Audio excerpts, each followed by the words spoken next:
میرے ابا نے مرنے سے پہلے مجھے کہا تھا، بیٹا اپنی بہن کا خیال رکھنا۔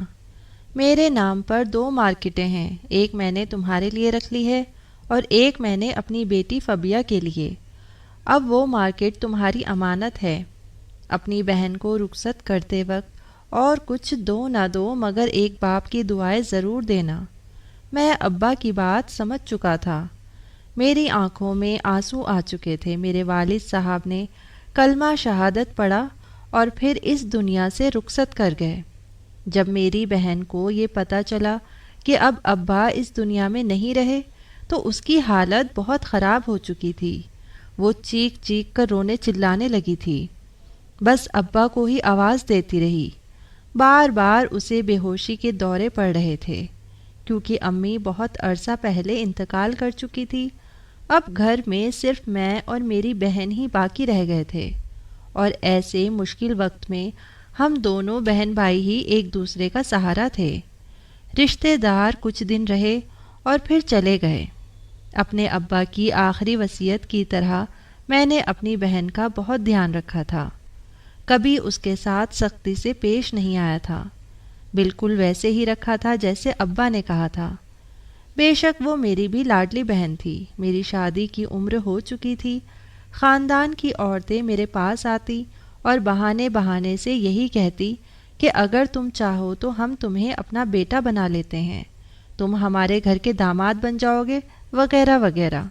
لیکن میں یہ فیصلہ کر چکا تھا کہ مجھے شادی اس خاندان میں کرنی ہی نہیں ہے۔ سب کی نظر ہماری مارکیٹ پر تھی۔ میری بہن کی عمر ابھی صرف 18 سال تھی اور اس کے لیے خاندان بھر سے رشتے آنا شروع ہو چکے تھے، لیکن میں جلد بازی کا فیصلہ کرنے والوں میں سے نہیں تھا۔ جانتا تھا کہ خاندان بھر میں یہ بات مشہور ہو چکی ہے کہ میری بہن کے نام ایک پوری مارکیٹ ہے جس کا کرایہ ہی اچھا خاصا ہے۔ میں بس اپنی بہن کی شادی اس شخص سے کرنا چاہتا تھا جو اسے عزت دے، اس کی دولت کے پیچھے نہ ہو، بلکہ اسے پسند کرے، اسے خوشیاں دے، اس کے ساتھ ایمانداری سے رہے۔ وقت یوں ہی گزرتا گیا۔ جب میری ملاقات ایرم سے ہوئی، پہلی نظر میں ہی میں اس سے محبت کر چکا تھا۔ وہ مجھے میری مارکیٹ کی دکان پر نظر آئی تھی۔ مارکیٹ میں ہی ہماری اپنی ہی ایک دکان تھی جس پر ہم ٹرک کا سامان بیچا کرتے تھے۔ اس پر بھی لڑکا بٹھا رکھا تھا، لیکن سارا دن نکما گھومنے چلا جاتا تھا، اس لیے میں ساتھ ساتھ ادھر بھی دھیان دے دیتا۔ وہیں سے ایرم مجھے پسند آئی تھی اور میں نے ایرم کے گھر رشتہ بھیج دیا۔ یوں ہماری شادی ہو گئی۔ میری شادی پر سب سے زیادہ خوش میری بہن ہی تھی۔ بہنوں کے تو ارمان ہی یہ ہوتے ہیں کہ وہ بھائیوں کی خوشیاں دیکھیں، اور میری بہن تو ویسے بھی مجھ پر جان چھڑکتی تھی۔ جیسے جیسے وقت گزرنے لگا تو میری بہن کے لیے بھی رشتے آنا شروع ہو گئے۔ ویسے بھی مجھے میری بیوی ایرم پر پورا بھروسہ تھا۔ وہی رشتے لا رہی تھی، جن میں سے ایک رشتہ مجھے بہتر لگا اور میں نے اس کا ذکر اپنی بہن سے کیا۔ بہن کو اس بات سے کوئی اعتراض نہیں تھا۔ کہنے لگی، بھائی آپ کو جو بہتر لگے آپ وہی کریں، میں آپ کی رضا میں راضی ہوں۔ میں نے فرحان کے ساتھ اپنی بہن کا نکاح کر دیا، لیکن نکاح کے وقت میں نے اسے بہت ہی قیمتی سامان دیا تھا۔ ایسے تو لوگ اپنے بیٹوں کی شادی بھی نہیں کرتے جیسے میں نے اپنی اکلوتی بہن کی کر دی تھی۔ بس ایک ماں باپ تھے جو میں اسے لا کر نہیں دے سکتا تھا، باقی میں نے اسے جہیز میں کوئی کمی نہیں آنے دی تھی۔ فرحان نے تو جہیز کے نام پر ایک آنا بھی نہیں مانگا تھا، لیکن میں نے خود ہی سب کچھ اپنی بہن کو بطور تحفہ دیا تھا۔ سب کچھ جو مجھ سے بن پڑا میں نے سب کچھ کیا۔ فبیہ بھی یہی کہتی رہی کہ بھائی اتنا سب کچھ میرے لیے مت کرو، آخر میں اتنے سامان کا کیا کروں گی؟ مجھے تو جولری پہننے کا بھی شوق نہیں ہے، سونا پہننا مجھے اچھا نہیں لگتا۔ لیکن میں نے اس کی ایک نہ سنی تھی۔ ایرم بھی میرے ساتھ خوش تھی۔ وقت یوں ہی آگے بڑھنے لگا، زندگی پرسکون چل رہی تھی۔ میری بہن پہلے ہر ہفتے میں 2 مرتبہ میرے پاس چکر لگایا کرتی تھی۔ اس کا شوہر دبئی میں جاب کرتا تھا، اپنے گھر میں اکیلے رہتی تھی۔ جب اس کا دل تنگ پڑتا تو ہماری طرف آ جاتی اور پھر ہم اکثر ساتھ ہی کھانا کھایا کرتے، بچپن کی یادیں تازہ کیا کرتے اور اپنے ماں باپ کے ساتھ گزارے لمحات کو یاد کر کے بعض دفعہ مسکراہٹ کے ساتھ ساتھ آنکھوں میں آنسو بھی آ جایا کرتے تھے، لیکن دھیرے دھیرے ایرم کا رویہ فبیہ سے بدلنے لگا۔ میرے سامنے اسے کہتی کہ دیکھو، بھلے ہی تمہارا شوہر دوسرے ملک رہتا ہے، لیکن تمہیں اپنے گھر پر بھی توجہ دینی چاہیے۔ اس طرح تمہاری ساس کو تمہارے خلاف بات کرنے کا موقع مل جائے گا۔ آئے روز تمہاری نندیں تمہارے گھر آ کر بیٹھی رہیں گی، تمہارا قیمتی سامان وہ سب کچھ خراب کر دیں گی۔ اس لیے بہتر ہے کہ تم اپنے گھر رہا کرو، اپنے شوہر کا دل جیتو، اس کے ماں باپ کی خدمت کرو۔ میری بہن کہیں نہ کہیں سمجھ چکی تھی کہ میری بیوی اس کا روز روز آنا پسند نہیں کرتی، پر ایرم کی محبت میں میں اتنا اندھا ہو چکا تھا کہ میں اسے منع کرنا کبھی بھی مناسب نہیں سمجھتا تھا۔ یہی سوچتا کہ ایرم جو کہتی ہے وہی ٹھیک ہے اور وہی سچ ہے۔ دھیرے دھیرے میری بہن نے میرے گھر آنا بہت کم کر دیا تھا۔ کوئی خاص موقع ہوتا، عید ہوتی یا فنکشن ہوتا تو ہی وہ ہمارے گھر چکر لگایا کرتی۔ اللہ تعالیٰ نے اسے اولاد سے نوازا تھا۔ پہلے تو اللہ تعالیٰ نے اسے 2 جڑواں بچوں سے نوازا، اس کے بعد ایک بیٹی ہوئی۔ اس طرح وہ 3 بچوں کی ماں بن چکی تھی، لیکن ہمارے یہاں ابھی تک اولاد نہیں ہوئی تھی۔ جب بھی اولاد کے لیے ایرم کو کہتا تو وہ آئیں بائیں شائیں کر دیتی، کہتی کہ جب اللہ تعالیٰ کو منظور ہوگا تو اولاد ہو جائے گی۔ اس کی باتوں سے میں یہ بھی اندازہ لگا چکا تھا کہ اسے بچوں سے کوئی خاص محبت نہیں ہے، بلکہ وہ آزاد رہنا پسند کرتی ہے۔ اس روز میں اپنی مارکیٹ میں ہی موجود تھا جب مجھے ایک کال آئی۔ کال سن کر تو میرے پیروں سے زمین ہی نکل چکی تھی، کیونکہ میرے بہنوئی فرحان کا دوسرے ملک میں بڑے برے طریقے سے ایکسیڈنٹ ہو چکا تھا، اور اس ایکسیڈنٹ میں موقع پر ہی وہ اپنی جان کی بازی ہار چکا تھا۔ فرحان کی وفات کا صدمہ سب سے زیادہ بیوی اور بچوں کو ہوا تھا۔ ایرم کا تو رو رو کے برا حال تھا۔ میں تو مردوں میں ہی ساری ذمہ داریاں سنبھال رہا تھا۔ جیسے ہی بہن کے پاس گیا تو وہ مجھ سے لپٹ کر پھوٹ پھوٹ کے رونے لگی۔ اسے یوں روتا دیکھ کر میں بھی اسے حوصلہ دینے لگا، لیکن اپنی آنکھوں پر قابو نہ پا سکا۔ جب تک عدت پوری نہ ہوئی میری بہن اپنے سسرال میں ہی رہی تھی۔ میں بھی اس سے ملنے جایا کرتا تھا، لیکن ایک روز صبح صبح دروازے پر دستک ہوئی۔ دروازہ کھولا تو سامنے میری بہن کھڑی تھی، مجھے سینے سے لگا کر رونے لگی۔ میں اسے صبح سویرے اپنے سامنے دیکھ کر گھبرا چکا تھا۔ میں کہنے لگا، فبیہ کیا ہو گیا، تم ٹھیک تو ہو نا؟ اس وقت اتنی صبح یہاں کیا کر رہی ہو؟ فبیہ روتے ہوئے کہنے لگی کہ بھائی، میرے سسرال والوں نے مجھے گھر سے نکال دیا ہے۔ کہتے ہیں کہ ہم تیرا خرچہ نہیں اٹھا سکتے، تو اکیلی نہیں ہے، تیرے 3 بچے بھی ہیں، کل کو ان کے خرچے بڑھ جائیں گے۔ ان لوگوں نے دھکے مار کر مجھے گھر سے نکال دیا۔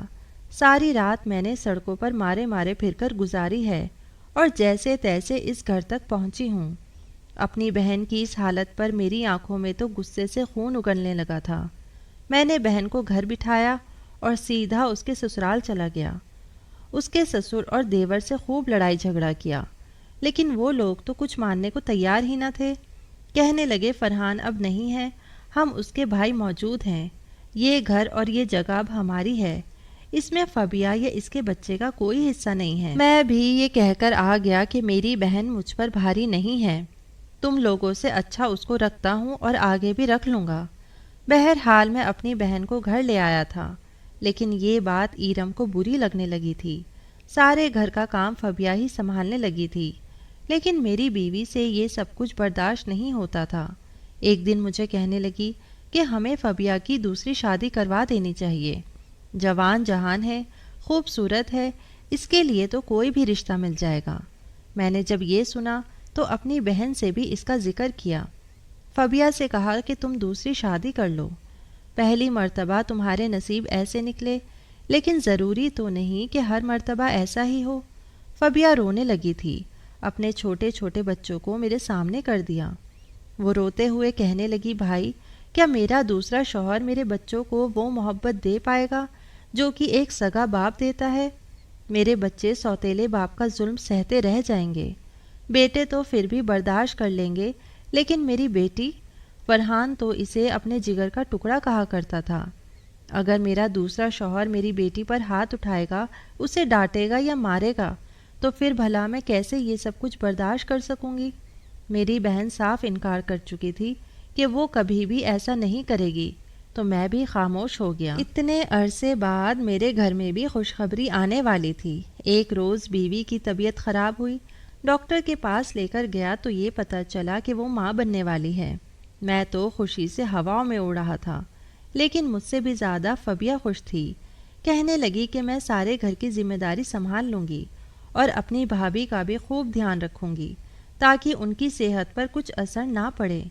ایرم بھی میری بہن کو نوکرانی سمجھنے لگی تھی، سارے کام اس سے کرواتی، یہاں تک کہ اپنی ٹانگیں بھی دبواتی، سر بھی دبواتی، ہر کام اس سے کرواتی۔ اللہ تعالیٰ نے مجھے پہلی اولاد بیٹا عطا کیا تھا۔ میری بہن نے جب پہلی بار میری اولاد کو اٹھایا تو خوشی سے رونے لگی تھی، اللہ تعالیٰ کا شکر ادا کرنے لگی، شکرانے کی نفل ادا کیے کہ اللہ تعالیٰ نے میرے بھائی کو صحت سلامتی والی اولاد عطا فرمائی ہے۔ میری بیوی اسے ڈانٹ بھی دیتی، جھڑک بھی دیتی، میں بھی اپنی بیوی کی باتوں میں آ کر اگر اسے ماتھے پر بل ڈال کر بات کر دیتا، پھر بھی اس نے کبھی منہ سے ایک لفظ تک نہیں نکالا تھا، مسکرا کر آگے سے جواب دے دیتی۔ جب ایرم کو لگا کہ وہ جو کچھ بھی میری بہن کو کہتی رہی مجھے خاص فرق نہیں پڑا، میرا سارا دھیان تو اپنے بیٹے اور اس کی طرف ہے، تو اس نے اپنی حد پار کرنی شروع کر دی تھی۔ ایک وقت وہ بھی آیا جب میرا بیٹا بولنے کے قابل ہوا۔ بعض دفعہ بچے ادھر ادھر سے سن کر گالیاں سیکھ لیتے ہیں۔ میرے بیٹے نے بھی گالیاں سن لی تھی، اور سنی بھی تھی یقیناً اپنی ماں سے ہی، کیونکہ ایرم اکثر غصے میں میری بہن کے بچوں کو گالی دے دیا کرتی تھی، انہیں کتے کہہ دیا کرتی تھی، اور وہیں سے میرے بیٹے نے بھی یہ گالی سیکھ لی تھی۔ ایک روز جب میری بہن کام کر کے آئی تو اس نے کھیلتے ہوئے بھتیجے کو اٹھا کر اس کے گال پر زور سے کس کر دی۔ میرا بیٹا وہیں پر غصے سے اپنی پھپھو کو گالی دینے لگا۔ اس نے پھپھو کہنا تو سیکھا ہی نہ تھا، بلکہ گالی دے کر بلایا کرتا، اور بجائے ناراض ہونے کے میری بہن ہنس دیا کرتی، گویا اس کے منہ سے یہ لفظ سن کر بھی اسے خوشی محسوس ہوتی تھی، اور ایک مرتبہ پھر اس کا گال چوم لیتی اور اسے تنگ کرتی۔ وہ جب تک گالیاں نکالتا رہتا میری بہن اسے چومتی ہی رہتی۔ اگر میں اپنے سامنے یہ سب کچھ ہوتے دیکھتا تو بیٹے کو ڈانٹ دیتا۔ ایک بار جب میرے سامنے اس نے فبیہ کو گالی دی تو میں نے اسے ڈانٹ دیا کہ خبردار جو دوبارہ تم نے پھپھو کو گالی دی۔ تو میں نے ایرم کو بھی ڈانٹا کہ اسے گالیاں کیوں سکھاتی ہو، جب یہ گالیاں دے تو اسے ڈانٹا کرو، مارا کرو، لیکن وہ تو مجھ سے ہی لڑ پڑی تھی۔ یہ تمہاری بہن کے ہی بدتمیز بچے ہیں، تمہاری بہن نے اپنی اولاد کو سر چڑھا رکھا ہے، ہر وقت میرا بچہ ان کے ساتھ رہتا ہے، انہوں نے ہی اسے بگاڑا ہوا ہے۔ حقیقت کیا تھی میں جانتا تھا، پھر بھی میری دلچسپی اپنی بہن اور بھانجے بھانجیوں میں کم ہونے لگی تھی۔ ایک وقت وہ بھی آیا جب میرے بھانجے بھانجیاں اسکول جانے کے قابل ہو گئے۔ میری بہن میرے پاس آئی، آ کر کہنے لگی بھائی بچوں کو اسکول داخل کروانا ہے، لیکن میری بیوی پاس ہی بیٹھی تھی، فوراً خرچے لے کر بیٹھ گئی، مہینے کے خرچوں کی کتاب میرے سامنے لا کر رکھ دی، کہنے لگی ایک تو مہنگائی بڑھتی چلی جا رہی ہے، 100 خرچے ہیں، کہاں سے پورے ہوں گے؟ اگر یہ بچے بھی اسکول جانے لگیں گے تو ہمارے تو اخراجات پورے ہی نہیں ہوں گے۔ میں بھی اپنی بیوی کی ہاں میں ہاں ملا رہا تھا، کہنے لگا کہ صبر کر جاؤ، 1-2 سال بعد کروا دیں گے بچوں کا داخلہ، فی الحال مہنگائی بہت زیادہ ہو چکی ہے، اور مارکیٹ میں کرایہ دار پیسے بھی نہیں دے رہے، جبکہ آج ہی میں سب سے کرایہ لے کر آیا تھا، اور جب فبیہ کمرے میں داخل ہوئی تھی تو میرے ہاتھ میں نوٹوں کی گڈی بھی موجود تھی، جسے میں فوراً تکیے کے نیچے چھپا چکا تھا۔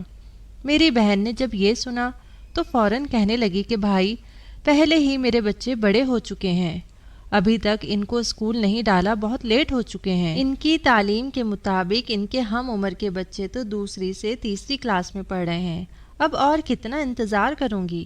میں کچھ نہیں بولا تھا، کچھ بولتا اس سے پہلے ہی ایرم کہنے لگی کہ اچھا اگر اتنا ہی شوق ہے پڑھوانے کا تو جاؤ اپنے خرچے پر پڑھواؤ، میرے شوہر پر کیوں بوجھ ڈالتی ہو؟ یہ اپنے بچوں کے خرچے پورے کریں یا تمہارے؟ میری بیوی کا اتنا کہنا تھا کہ میری بہن خاموش ہو گئی۔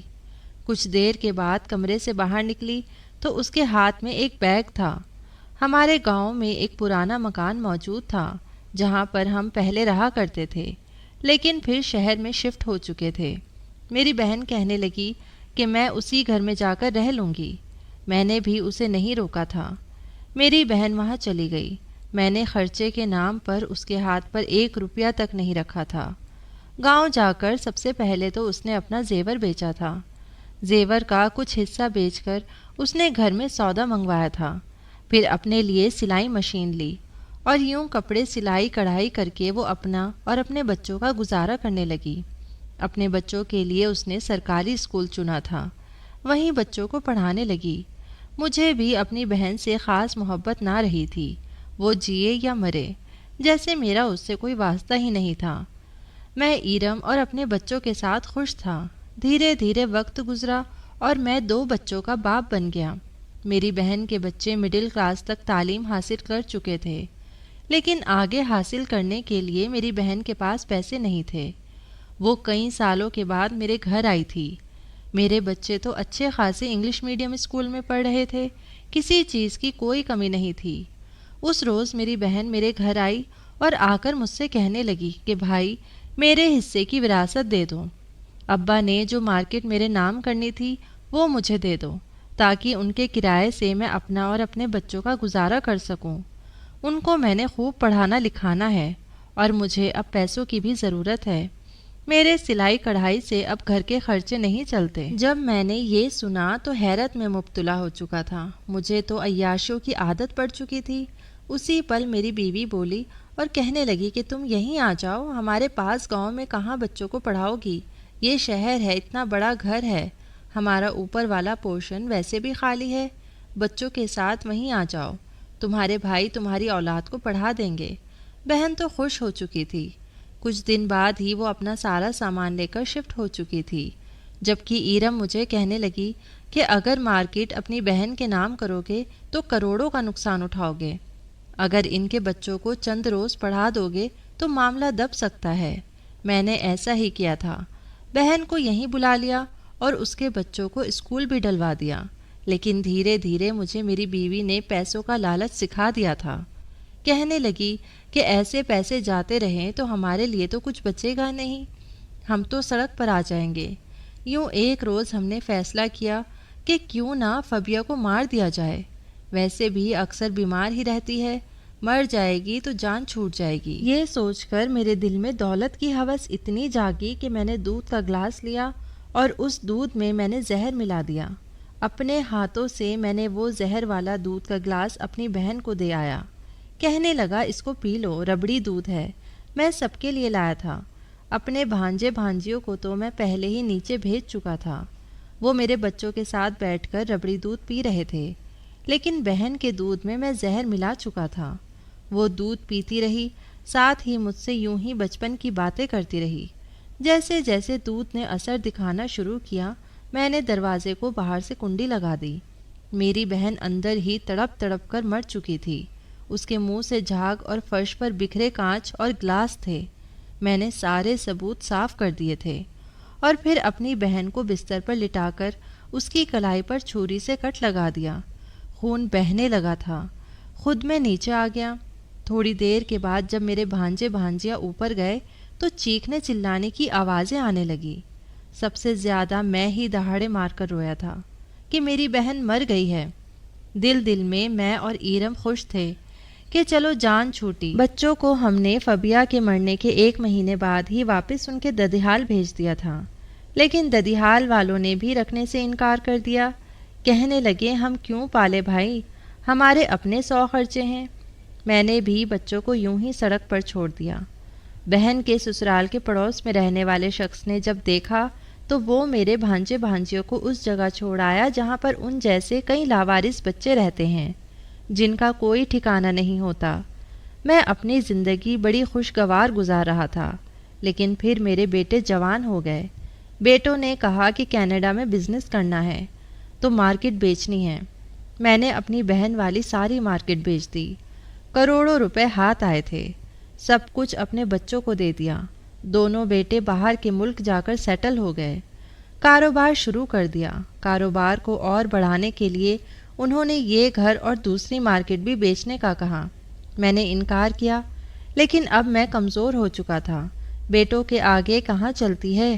ویسے بھی انہوں نے کہہ رکھا تھا کہ ہم دونوں آپ کو اپنے پاس ہی بلا لیں گے۔ میں نے اپنا گھر، مارکیٹ سب کچھ بیچ دیا اور بیٹوں کو دے دیا، لیکن بیٹوں کو اس میں اچھا خاصا نقصان اٹھانا پڑا تھا۔ میں تو خالی ہاتھ رہ گیا تھا۔ بیٹوں نے وہیں جا کر انگریز لڑکی سے شادی کر لی تھی۔